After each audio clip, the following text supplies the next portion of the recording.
Welcome back to 2011, and say hi to Eon while he's still alive. I wanted to do a new series on the Skylanders that could be solo content, but not just me playing through the game or another tier list video, because, come on, there's already a lot of that already. And don't worry, I am going to make more of the tier list and gameplay content videos anyway, so it's whatever. I have a current series on my channel for League champs that are easy, and I've expanded it to include some other Overwatch characters and thought, why not? I love Skylanders, there's a bunch of those lying around, so let's do it.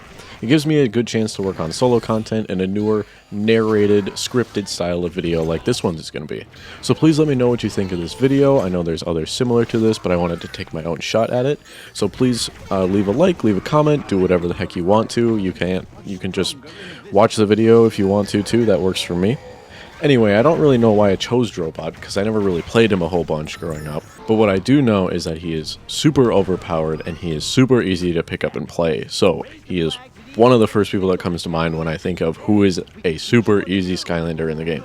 And that's not crapping on Drobot at all, because I love Drobot. He's very cool, love his design, love the way he plays, he's super fun to play in the little bit that I've played him recently, and I think he's pretty cool.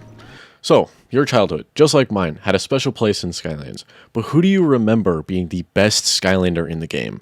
That is what this series is going to go through. We're going to pick a couple of Skylanders here and there between Spyro's Adventure, and then if this series does well, I will branch out and do it for some other games. Today I'm looking at Drobot, the infamous blink and destroy dragon who flies around and obliterates anything in his line of sight. Literally. Drobot may have caught your eye because, much like me, I love dragons, and I wanted to get all of the dragons of the elements.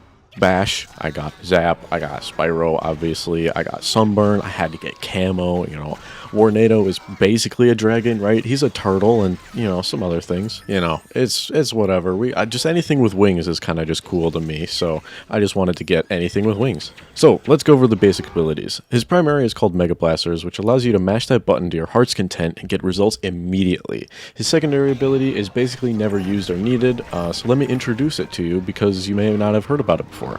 It's called Tactical Blade Gears, and he shoots out spinning blade gears that bounce off of walls. His third ability is the ability to fly, like most Skylanders in Spyro's Adventure, with wings, and it's later upgraded to include being able to hover and strafe, which is pretty cool and I believe unique to him, at least in the first game, and it allows you to strafe and lay down a constant line of fire in one direction. His upgrade path has its standard upgrades for more damage and that hover I mentioned, so let's go right to the fun part, deciding how you're going to overthrow chaos. Once you get all the basic upgrades completed, you get to move to choosing your strengths. The upgrade paths are basically the same in terms of how they improve either your primary or secondary, whereas the first upgrade is an increase of damage, the second is that the lasers and blade gears explode on impact, and the third is you literally just get more of them. You get one more blade gear, you get two more lasers, they do a little bit less damage, but they're just a little bit smaller of a laser anyway, so it makes sense. And then you can't forget about his Soul Gem. Located on the battlefield level, his Soul Gem is ability Afterburners. This allows him to blow hot flames on enemies trying to follow you, making quick work of chompies or dealing some extra damage during boss fights. So now that we know what he does, let's see him blast down some trolls, shall we? In the meantime, let me read you some of Drobot's lore, brought to you by the wonderful wiki at skylanders.fandom.com/wiki. His biography is basically that he's a smart dragon guy.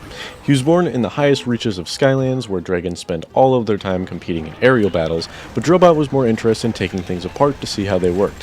While exploring one day, he came upon some mysterious technology which he used to assemble a robot suit. Features included laser beams that shoot from his eyes, flight enhancement technology, a vocal synthesizer that gives him a deep booming voice, and the ability to shoot spinning gears. With such power, more than most dragons, Drobot joined the Skylanders to help protect the residents of Skylands. As a young dragon, Drobot often felt like he was an odd one out. While his friends focused on flying, fighting, and aerial frolics, Drobot spent his time studying gadgets and gizmos, as a dragon does with his opposable thumbs.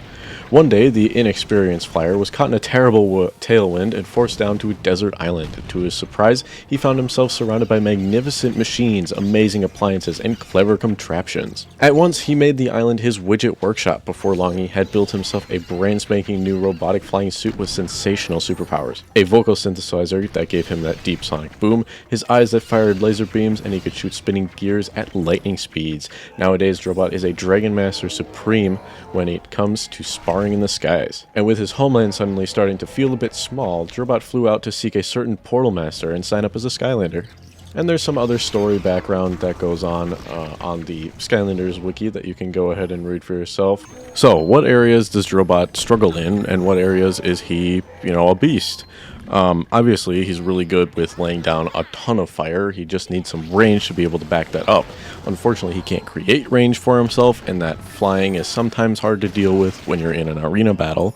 But if you're in a smaller type of arena battle, that's just chompies or small trolls, it's awesome. But if it's something like a bigger unit, he will struggle a little bit. It'll just take him a little bit of time. He does have an incredible amount of DPS. It's just lower base numbers. So it might take you just a little bit longer. Is he a Skylander that works well in co-op mode, or is he more of a solo legend? It's kind of a question that I wanted to add into this series. I think he's obviously really good in a solo. He just needs to be able to move around a little bit with that mobility, which he definitely has support for, so I don't think that's a problem at all.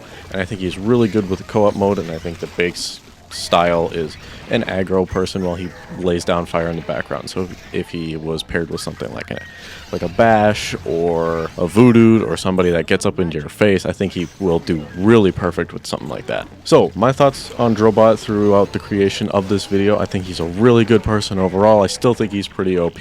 Maybe not as OP as I remember him being, but I definitely think that those numbers track up really high, and I do think that he's still a super strong Skylander with those overall points of interest that we went over throughout this video. So overall, I think he's still pretty OP. I still think he's pretty good. So thank you very much for watching this educational video. Please leave a like and I'll do more. I'll probably do more anyway, but you should subscribe and like and do whatever if you want to. If you want to see a certain Skylander, let me know and I might do them. I might not. If I have them, it's up to that. We'll see you later.